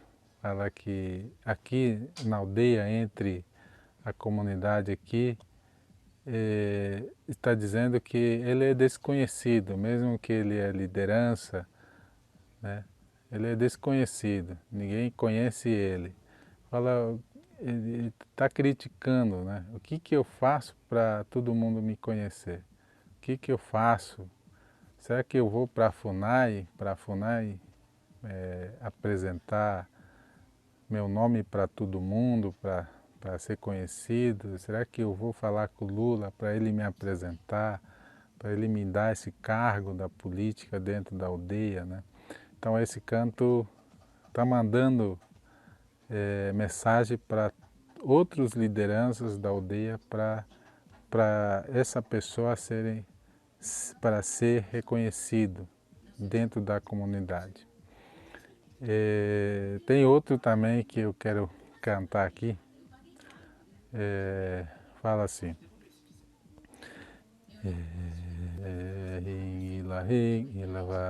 Telefone otobeketi hati ilava rádio otobeketi então ele makagite rádio otobeketi telefone otobeketi takizu pegeleti hati ele makagite rádio otobeketi telefone otobeketi takizu pegeleti hati ilava rádio otobeketi hati ilava telefone otobeketi hati ilava rádio otobeketi hati então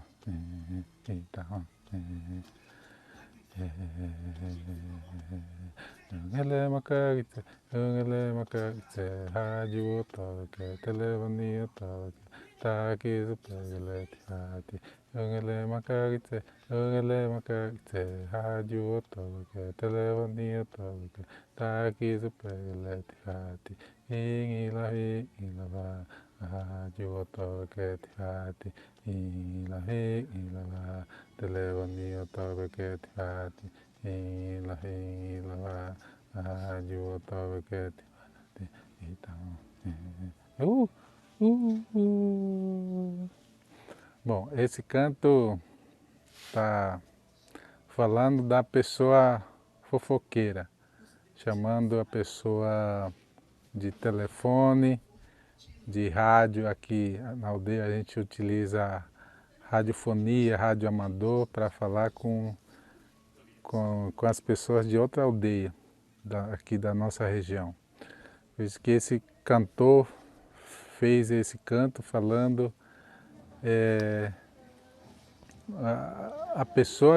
mesmo a pessoa que inventa a fofoca, ele fica falando, contando a fofoca para todo mundo, espalhando fake news, espalhando as coisas que não existem, né?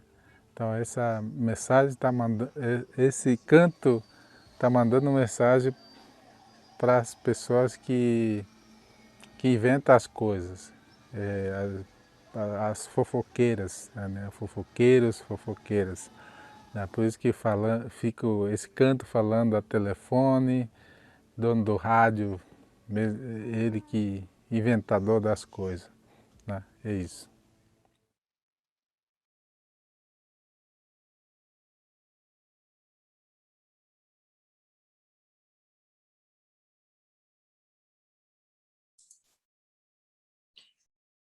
É isso, gente. Estão todos aí ainda?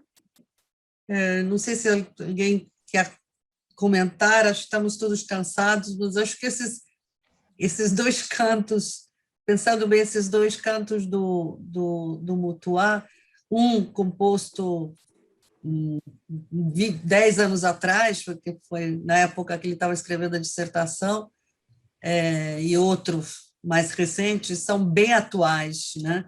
Sutilmente atuais. Né? Um é essa coisa, o reconhecimento da liderança, né? Que eu vou fazer para os outros, para me reconhecerem? Quem está mandando o recado, quem canta, é o filho de um chefe que não é reconhecido como chefe na comunidade e quer ser reconhecido como chefe. Né? Então, por isso que ele, na época, ele disse, o que eu vou fazer? Eu vou para a FUNAI, vou pedir ajuda para o Lula, né? Para poder ser reconhecido como chefe aqui dentro da aldeia. E o segundo é um tema clássico, que é a fofoca, né? Fofoca é política, né? É interessante que o Mutuá disse, uma pessoa que espalha fake news, não sei se vocês viram, né? Mas acho que isso particularmente é bem atual. E isso foi a contribuição que o Mutuá, eu não simplesmente fiz um pedido para eles que resolveram dizer e falar e fazer para responder a esse convite e mostrar um pouco da ironia, né? Também, porque os cantos Kwamba são mensagens que têm sempre uma ironia, né? Não tão implícita, né? Bastante explícita. A ironia também é uma maneira de fazer política, sutil, porque os autoxinguanos, a política autoxinguana é extremamente complexa, tão complexa como a nossa, digamos assim, e para os brancos é muito difícil entender qual é a política indígena, né, propriamente indígena interna, no caso autoxinguana, mas é uma política muito onde a ironia é um modo de ser, de existir, de lidar com o mundo, de falar, que é fundamental, né, subjacente a tudo. Os Kuikuro gostam de jogos de palavras, de jogos de linguagem, de discurso antinômico, né, de dizer continuamente que uma coisa não é X para dizer que é X, isso é muito, muito, muito comum, né? Quem não conhece esse chamado discurso antinômico, às vezes fica sem entender o que está sendo dito, mas tudo isso faz parte do dizer e do cantar, aliás, do cantar o que não poderia ser dito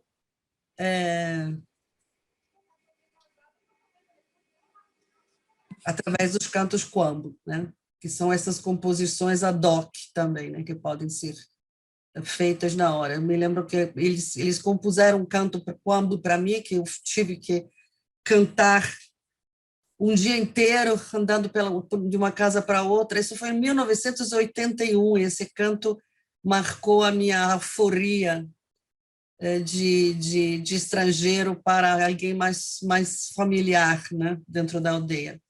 Esse canto dizia assim, eu sou a Bruna, eu vim aqui para espionar todos vocês, e eu sou a Bruna, estou aqui para espionar todos vocês.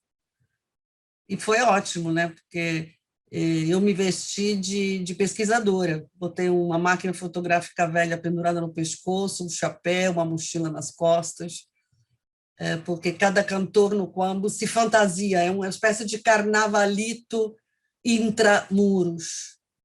É muito divertido, quer dizer, eles, quer dizer, na verdade foi assim, me expuseram,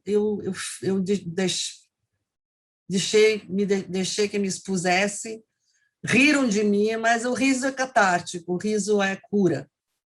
Então, esse riso marcou a minha entrada na aldeia, a minha incorporação à aldeia, a minha incorporação aos Kuikura, e tudo mudou de lá para frente, sobretudo porque foi um momento em que estava começando, de fato, a me comunicar em Kuikuro, né? A usar a língua na comunicação. E isso também marcou uma mudança assim, enorme, né? Um salto qualitativo nas nossas relações. Mas era engraçado. E o verbo que eles usaram, que eu traduzo como espionar, que é imbukine, a raiz é imbukine, quer dizer deitar com o inimigo, quer dizer, ter relações sexuais com o inimigo, para poder saber de segredos do inimigo e contar, então, quais são os segredos do inimigo, né? Tudo isso está nessa raiz imbukina. Ou seja, eu podia fazer isso nos dois sentidos. Eu estava me deitando com os Kuikuro para contar seus segredos para fora, ou me deitando com o branco, coisa que na época, de fato, era válida essa afirmação, para contar os segredos dos brancos para os Kuikuro. Então, você vê que como é muito divertido, como é muito legal. Tem que ter. Quer dizer, não foi fácil ficar cantando, dizendo eu estou aqui para espionar todos vocês durante um dia inteiro, mas foi assim, lavei minha alma e tudo mudou depois, a partir daquele momento. É isso que eu posso dizer também, como velha senhora, old lady, quando falo, vem as memórias, porque isso aqui é a vida, é o memorial dos mais velhos. É isso, companheiros, amigos, colegas, todos amados. Encerramos o dia. Muito obrigada a vocês da Unesco, obrigada a Virgínia, obrigada a Adalto, e a todos que ficaram até agora, quase 29 pessoas resistentes. Obrigada.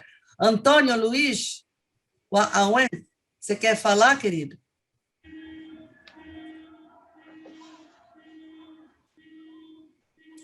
Antônio Luiz? Que será? Isso, eu quero só agradecer nossos colegas, meus amigos, professores, professoras. Hoje estou aqui na aldeia Sangradouro da Terra Indígena. Eu agradeço muito de vocês, gostei muito, trouxe muitas coisas desconhecidas, mas agora fiquei muito alegre. Era só isso, professor. Professor,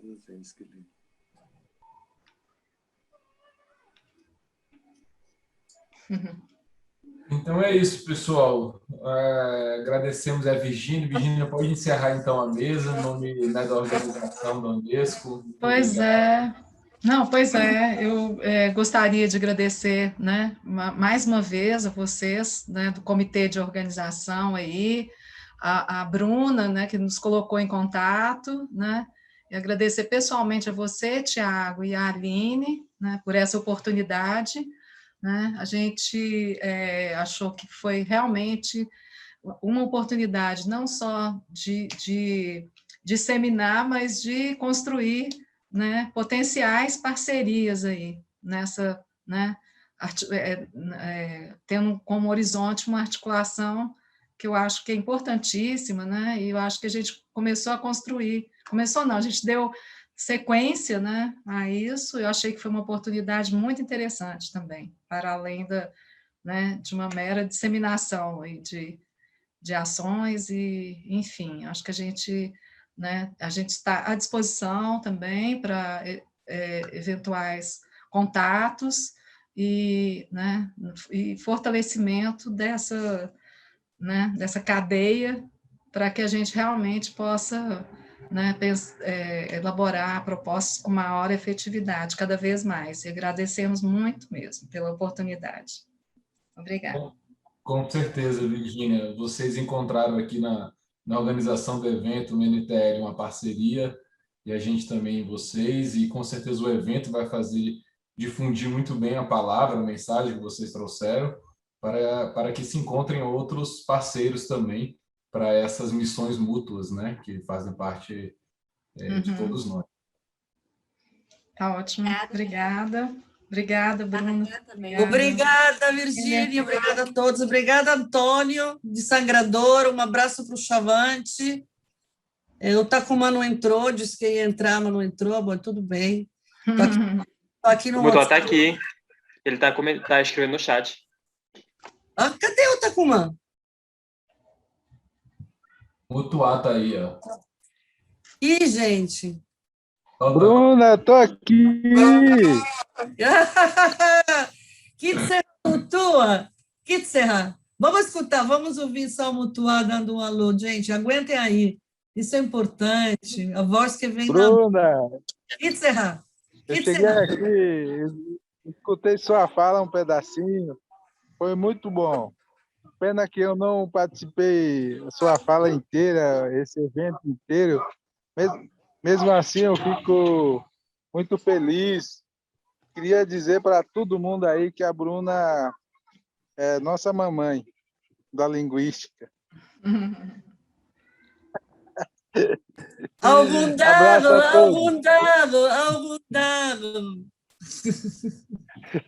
Muito boa noite. Até mais. Até amanhã. Até amanhã. É. Mutu, eu falei pouquinho só, mas o pessoal viu mais cedo e viu de novo agora o vídeo. Todo mundo adorou. Bruna, o Tacumã está aí. Tá, Tacu, fala. Que serra, Tacu? Olá, boa tarde a todos. Obrigado, desculpa aí pela demora. Bruna me convidou para participar do evento com vocês. Eu acho que realmente é importante a gente falar, para a gente se tornar protagonista de própria nossas histórias, né? Como o Mutuá falou também no vídeo, realmente que eu tinha feito com ele, esse vídeo, realmente, uma audiovisual leva a mensagem longe da aldeia, né? Para que vocês conheçam a realidade da comunidade indígena, como essa vídeo, né? Audiovisual, e leva a mensagem da comunidade, lideranças, professores. Eu acho que isso é realmente importante a gente discutir como vocês, né? Entender realmente como é a nossa realidade. E isso que realmente eu queria dizer para vocês. Eu acho que hoje em dia não é somente antropólogo, linguística, pode contar nossa história, assim, né? Mas hoje nós podemos falar também da própria nossa olhar. Claro que linguístico, antropólogo pode dizer realmente que importância das coisas, importância da comunidade, importância da história daquele povo, né? E como Mutuá, grande professor, eu admiro ele, né? Que realmente ele é o antropólogo, né? Indígena na nossa comunidade. Eu, como pesquisador de audiovisual, eu sou cineasta e eu já participei em vários lugares no Brasil, a TT Nacional, falando do nosso trabalho, da nossa cultura.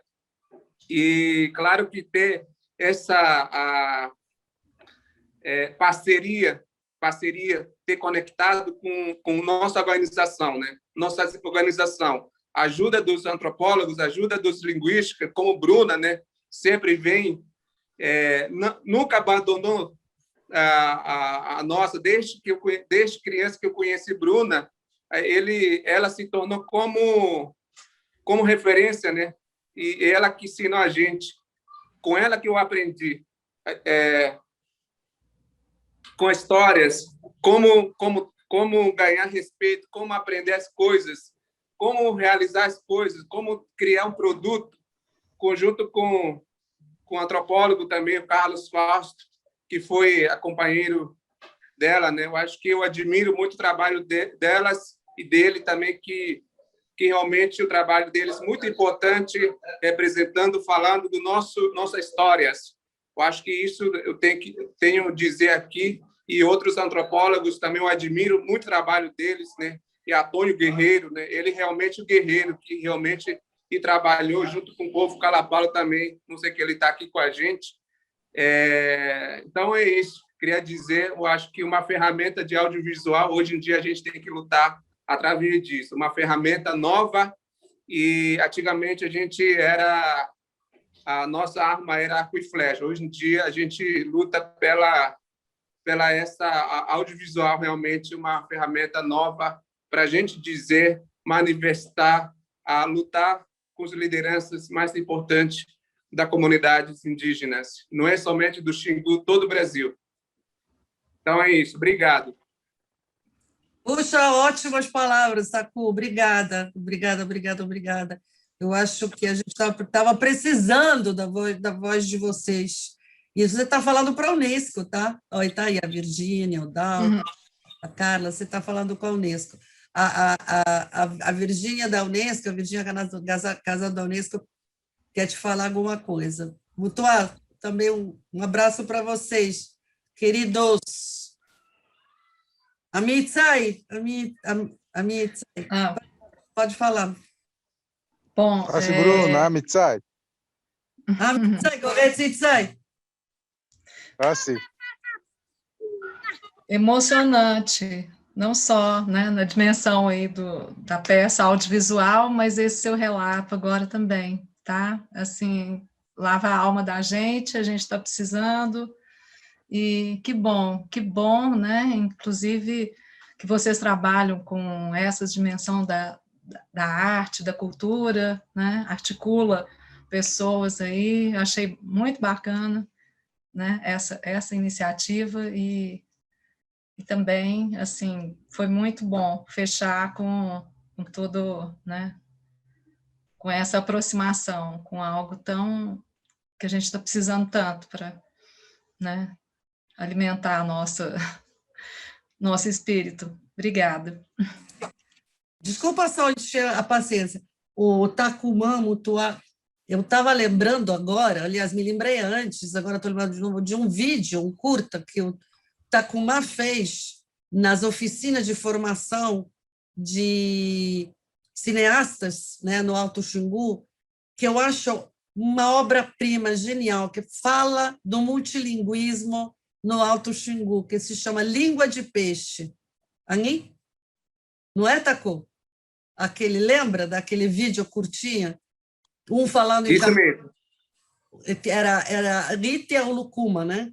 Sol e Lua. Um fala em Cuicura, outro fala em Camaiorá. Tentam se entender, se comunicar e não conseguem, mas é absolutamente a coisa mais genial que eu vi na minha vida e que acho que eu gostaria até passar no Amazônicas amanhã. Eu tenho um DVD, vou ver o que eu faço. Mas é muito bom. Está no YouTube, Taku? Acho que sim, tem no YouTube, sim.